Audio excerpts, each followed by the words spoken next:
નમસ્કાર મિત્રો, હું અશોકભાઈ રાઠોડ, પ્રમુખ રાપર શહેર કોંગ્રેસ સમિતિ. મિત્રો, તમે સરકારી કામોમાં ઘણી જગ્યાએ તમારા ગામોમાં થતા હશે, તમારા વિસ્તારોમાં આજુબાજુમાં થતા હશે, એમાં જે કામમાં ભ્રષ્ટાચાર થતો હશે એમાં તમે ભ્રષ્ટાચારને છુપાવવા માટે કરાયેલ અમુક વસ્તુઓ જે હોય એ તમે લોકોએ જોઈ હશે. જેમ કે ક્યાંક આરસીસી સીસી રોડ બનતો હોય અને નીચે લોખંડ નાખવાનું હોય, લોખંડનો ગાળો 6 ઇંચે હોય, એની બદલે 2-4 હરિયા આખા રોડમાં નાખી દીધો હોય. છેલ્લો જે ગાળો આવે ત્યાં 6 ઇંચે લોખંડ નાખેલો હોય, મસ્ત વ્યવસ્થિત જારી પાથરી દીધી હોય કોઈ ચેક કરવા આવે ત્યારે. એટલે બધાને એવું થાય કે આ કામ પરફેક્ટ થયું છે. આમ બીજા પણ ઘણા બધા કામો, કોઈ રોડનું કામ હોય, રસ્તાનું હોય, ગમે ત્યાં. એવો જ એક ભ્રષ્ટાચાર રાપરનો એક સૌથી મોટો પ્રોજેક્ટ અત્યાર સુધીનો કહેવાય, જે આઢવાડા તળાવનો, મારી પાછળ તમને દેખાય છે રૂઈ. આ તળાવનો પ્રોજેક્ટ એટલે આમ તો ભ્રષ્ટાચારનું કેન્દ્રબિંદુ કહી શકાય. ભ્રષ્ટાચાર સૌથી મોટો રાપરમાં થયો હોય તો આ પ્રોજેક્ટમાં થયો છે. મેં અગાઉ અનેકો આની રજૂઆત કરી છે અને નાની મોટી કાર્યવાહી પણ થઈ છે. આમાં આ ભ્રષ્ટાચારને ઉજાગર કર્યા બાદ તંત્રની આંખ ખુલી, નગરપાલિકાની આંખ ખુલી. એના કારણે આંખ ખુલી કે આ મુદ્દો મીડિયાલાઇઝ થયો, ઉચ્ચ કક્ષાએ આની રજૂઆતો થઈ અને નરી આંખે દેખાઈ શકે એવો ભ્રષ્ટાચાર આમાં જોવાનો. એના કારણે કાર્યવાહી કરવી પડી. ઉપરથી આપણા રાપર મત વિસ્તારના ધારાસભ્યશ્રી દ્વારા પણ આ કામનો સંજ્ઞાન લઈને તરત કાર્યવાહી કરવાના જે તે વખતે આદેશો પણ આપ્યા હતા. એના પછી કામ બંધ થઈ ગયું હતું. પણ આ કામ સરસ રીતે અને સારું થયું છે એવું દર્શાવવા માટે મેં અગાઉ પણ આપની વચ્ચે વિડીયો નાખ્યો હતો કે વારે ઘડીએ જે આ પારમાં સેવાઓનું કામ ચાલુ કર્યું હતું, પાર તૂટી જાય, ફરી પાછા પ્લાસ્ટર કરવામાં આવે, વાટા ભરવામાં આવે, ફરી પાછી પાર બેસી જાય, ફરી વાટા ભરવામાં આવે. એમ ઉપરથી અત્યારે આખી પારમાં અમને કપડાઓ પહેરાવી દીધા છે. જે મૂળ એમાં કામ કરવાનું હતું કે પારમાં પાણી પાઈને જે માટી, ચીકણી માટીની પાર બનાવવાની હતી, એમાં પાણી પાવાનું હતું, એકદમ દબાઈ જાય. એના ઉપર પથ્થરોની પેચિંગ કરવાની હોય, એના ઉપર રેતી, ડસ્ટ કે જે નાખવાનું હોય નાખીને ત્યારબાદ વાટા ભરવાના હોય. પણ કોન્ટ્રાક્ટર, નગરપાલિકાના ખાઉધરા કર્મચારીઓ, અધિકારીઓ, બીજા પણ જે 2-5% ભાગીદાર હોય એ લોકો, આવા તમામે તમામ ભ્રષ્ટાચારી લોકો ભેગા થઈ અને જે આ તળાવ ખોદ્યું એમાંથી જે માટી નીકળી, પથ્થરાઓ નીકળ્યા, એ પથ્થરાઓ ડાયરેક્ટ માટીને પથ્થરાઓ ડાયરેક્ટ, એટલે આવા પથ્થરો સાથેની બારે હજી થોડાક તમને દેખાતા હશે, આવા પથ્થરો અને બધું પારમાં ભેગું છે. અને આ કામ સારું થયું છે એવું બતાડવા માટે મેં અનેકો રજૂઆત કરી, ભ્રષ્ટાચાર ઉજાગર કર્યો, ત્યારબાદ સારું થયું છે એવું બતાડવા માટે અત્યારે આપ જોઈ શકો છો. આ કામ આખી પારનું કામ પૂરું થઈ ગયું છે. છેલ્લોનો ગાળો વધ્યો છે. એના ઉપર આ 3rd ક્વોલિટીની આ ડસ્ટ આમાં નાખે છે એટલે પથ્થરો ફિટિંગ બેસે. એના પછી આના ઉપર હવે વાટા કરશે, આ મારું અનુમાન છે. આ ડસ્ટ નાખી એ સારી ક્વોલિટીની નાખવાની હોય, કાંકરાઓ વાળી ન હોય, રેતી નાખવાની હોય. અને ડસ્ટ હોય તો આ ક્વોલિટીની તો તમે જોઈ શકો છો, આ ક્વોલિટીની તો નહીં જ નાખવાની હોય આમાં. એટલે હવે આમાં આ ડસ્ટ નાખશે. આ છેલ્લા ગાળામાં તમે જુઓ, અહીંયાથી કરી અને આ અહીંયા પૂરો થઈ જાય.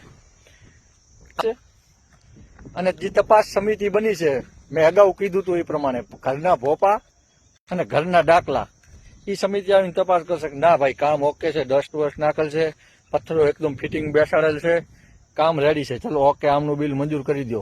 3.5 કરોડનો આ પ્રોજેક્ટ પબ્લિકના ટેક્સના પૈસાનું, મારા વાગડના લોકોના ટેક્સના પૈસાનું આ પ્રોજેક્ટમાં મારા અંદાજ પ્રમાણે મિનિમમ 1.5 કરોડ રૂપિયા જેટલો ભ્રષ્ટાચાર આચરવામાં આવ્યો છે.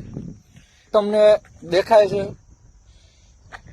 આ પારમાં રેતી નાખવાની હોય, આ ડસ્ટ પણ કદાચ નાખીએ તોય હાલત, પણ આ આખા પારના પથ્થરોમાં નાખવાની હોય. એના પછી વાટાઓ કે પ્લાસ્ટરનું જે કામ છે એ કરવાનું હોય.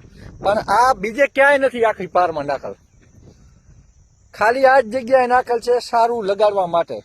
એટલે હું હજી પણ આ બાબતે રજૂઆત કરવાનો છું અને મારા વિડીયો મારફતે પણ હું જે તે તંત્ર જે જવાબદાર હોય એમને કહેવા માંગુ છું કે આની ઊંડાણપૂર્વક અને વિરોધ પક્ષના નગરપાલિકામાં લોકો છે એમને સાથે રાખી, સ્થાનિક લોકોને સાથે રાખીને સમિતિ બનાવવામાં આવે.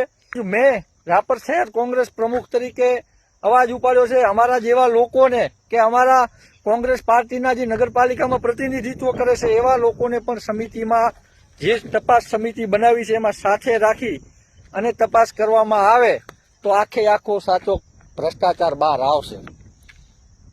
આ માત્ર ને માત્ર દેખાડ્યા પૂરતું, સારું લગાડ્યા પૂરતું કામ છે. મેં કીધું એ પ્રમાણે ક્યાંય આ વસ્તુ કરેલ નથી. ખાલી આ તળાવ ખોદી સાઈડમાં જેસીબીથી ધકેલી દઈને પારો બનાવી નાખ્યો, એના ઉપર નાખી દીધા, બ્લેક સ્ટોન ઉપર વાટા ભરી નાખ્યા. એક વરસાદ આવે એટલે બેસીને વાટા તૂટી જાય, ફરીથી બીજી વાર વાટા ભરે, વરસાદ આવે એટલે બેસીને તૂટી જાય, ફરીથી ત્રીજી વાર કર્યું અને ચોથા વરસાદની વાત જોઈએ છે. ચોથો વરસાદ આવશે એટલે ફરી પાછું જે થવાનું હશે એ થશે.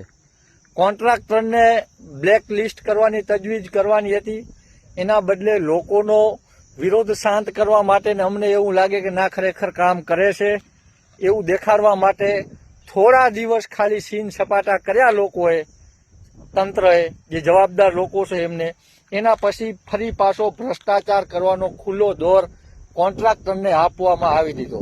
હું તો કહું છું કે એ દિશામાં એ તપાસ થવી જોઈએ કે જે લોકો નગરપાલિકાનું પ્રતિનિધિત્વ કરે છે, ચૂંટાયેલા પ્રતિનિધિ છે, એના સગા સંબંધી કે એના કોઈ પરિવારનો માણસ આમાં કોન્ટ્રાક્ટર છે. ખરેખર આ નિયમ વિરુદ્ધ છે. નિયમ અનુસાર આ લોકો આ કામ કરી જ ન શકે.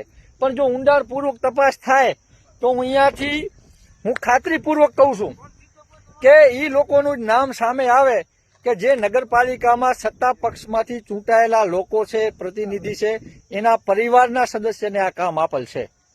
એટલે આ બાબતે પણ હું ઉચ્ચ કક્ષાએ રજૂઆત કરવાનો છું અને જ્યાં સુધી નિકાલ આવે નહીં ત્યાં સુધી હું છેલ્લા 1.5 વર્ષથી આ બાબતે લડી રહ્યો છું. આવનારા સમયમાં પણ લડવાનો છું. કદાચ કોઈકને એવું લાગતું હશે કે મુદ્દો શાંત થઈ ગયો છે, બધું સુલે થઈ ગયું છે, શોર્ટ આઉટ થઈ ગયું છે, તો હું જે મેટર ઉપાડું એ જિંદગીમાં શોર્ટ આઉટ થતું નથી. પરિણામ સુધી પહોંચાડીને રહું છું અને પરિણામ સુધી પહોંચાડીશ. કાર્યવાહી નહીં થાય કદાચ, કારણ કે આ સરકારમાં કદાચ કાર્યવાહી જો નહીં કરાતી હોય, એમના મળતિયાઓને સાચવાની જો પરંપરા છે એ જળવાશે તો કમસે કમ લોકો સામે આ ભ્રષ્ટાચાર ઉજાગર કરીને રહીશ. આવનારા સમયમાં પણ આ બાબતે હું રજૂઆત કરવાનો છું અને જે મારી માંગણી છે કે આમાં વિરોધ પક્ષના લોકોને સાથે રાખીને તપાસ સમિતિ બનાવવામાં આવે અને પછી એનો અહેવાલ રજૂ કરવામાં આવે. આ માંગણી હું આ વિડીયો મારફતે કરું છું અને જે તે જગ્યાએ મારે કરવાની છે ત્યાં લેખિતમાં પણ આ માંગણી કરું છું. પણ રાપર અને વાગડના લોકોને કહેવા માંગુ છું કે ભારતીય જનતા પાર્ટીનો આ ભ્રષ્ટાચાર તમે જોઈ શકો છો. એમના મળતિયાઓને કામ આપેલ છે. કોન્ટ્રાક્ટર જે ચૂંટાયેલા પ્રતિનિધિ છે એમના પરિવારનો સદસ્ય આ કામનો કોન્ટ્રાક્ટર છે. એટલે આ બાબતે આવનાર સમયમાં હું તો જ્યાં રજૂઆત કરવાની થાય છે ત્યાં કરીશ. પણ હું તંત્રને પણ કહું છું કે તમે પણ જવાબદારી લઈ અને આ આજુબાજુમાં રેસિડેન્સી એરિયો છે, આ જો તળાવ તૂટશે તો મોટું નુકસાન આવશે, કેટલાય પરિવારો ઉજળશે, કેટલાયના ઘર બરબાદ થઈ જશે. એટલે તમે પણ માનવતાની દ્રષ્ટિએ કાર્યવાહી કરશો એવી હું અપેક્ષા રાખું છું.